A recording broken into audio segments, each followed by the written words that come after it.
मोटी बहू की कहानी। रमेश जी एक शहर में रहते थे। उनको एक बेटी और एक बेटा था। बेटे का नाम अमित और बेटी का नाम अमृता था।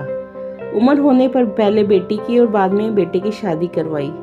बहू का नाम रीमा था। सब बहुत खुशहाल रहते थे, परंतु शादी के 2-3 सालों में ही रीमा का वजन काफी बढ़ गया था और वह पहले से दुगनी मोटी दिखने लगी थी। इस मोटापे की वजह से रीमा को कई लोगों के ताने सुनने पड़ते थे। अड़ोसी पड़ोसी भी उसे मोटी भैंस कहने में हिचकिचाते नहीं थे। कितनी मोटी हो गई है, कैसी दिन भर फैलती जा रही है, देखो जरा भी शर्म नहीं आती, पति बेचारा सूखा जा रहा है, ये देखो खा खा कर कैसे मोटी हो रही है। कुछ इस तरह की बातें अक्सर रीमा के कानों में पड़ जाती थी। स्वभाव से हंसमुख रीमा इन बातों को इग्नोर भी कर देती, लेकिन उसे ज्यादा दुख तब होता था जब उसकी खुद की सास और नंद उसके मोटापे के लिए उसे दोषी ठहराते और भला बुरा कहते। अमित शरीर से काफी दुबला पतला था। शादी के बाद भी उसके शरीर में रत्ती भर का भी फर्क नहीं आया था। हालांकि स्वभाव से हंसमुख रीमा इन बातों को इग्नोर भी कर देती, लेकिन उसे ज्यादा दुख तब होता था जब उसकी खुद की सास और नंद उसके मोटापे के लिए उसे दोषी ठहराते और भला बुरा कहते। अमित शरीर से काफी दुबला पतला था। शादी के बाद भी उसके शरीर में रत्ती भर का भी फर्क नहीं आया था। हालांकि रीमा मोटी होती जा रही थी, इसमें उसका कोई दोष नहीं था, बल्कि रीमा तो अमित से भी कम खाना खाती और दिन भर घर के सारे काम करती थी।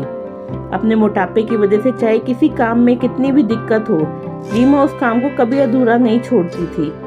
उसने घरेलू नुस्खे और कई तरह के उपाय करके अपना मोटापा कम करने की कोशिश की थी, लेकिन शायद उसके शरीर के हार्मोन्स ही थे जो उसे मोटा बनाए रखे थे। अमित को उसके मोटापे से कोई दिक्कत नहीं थी, वह तो बेचारा अपने बिजनेस को संभालने में ही व्यस्त रहता था।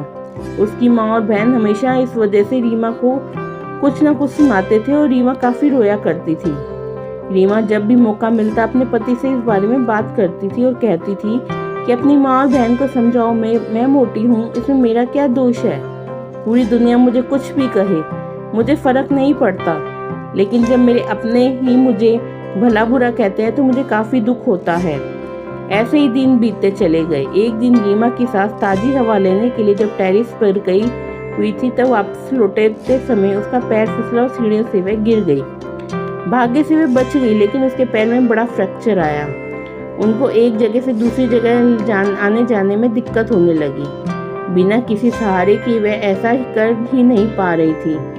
जिस मोटी बहू को रोजाना ताने मारती थी, आज वही बहू उनका हर काम कर रही थी और उन्हें एक जगह से दूसरी जगह ले जा रही थी।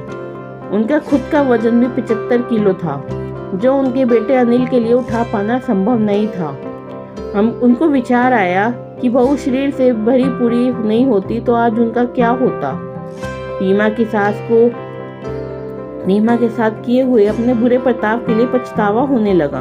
उन्होंने एक दिन मौका देखकर इस बात के लिए रीमा से हाथ जोड़कर माफी भी मांगी। रीमा ने कहा, अरे माँ जी, आप माफी क्यों मांग रही हैं? आप मुझे समझने लगी हैं, मेरे लिए इतना ही बहुत है। उस दिन के बाद रीमा के साथ कभी भी उसे उसके मोटापे की वजह से एक शब्द भी नहीं बोला गया, बल्कि वो लोगों से भी लड़ जाती थी जो लोग रीमा को मोटी कहकर उसकी बुराई करते थे।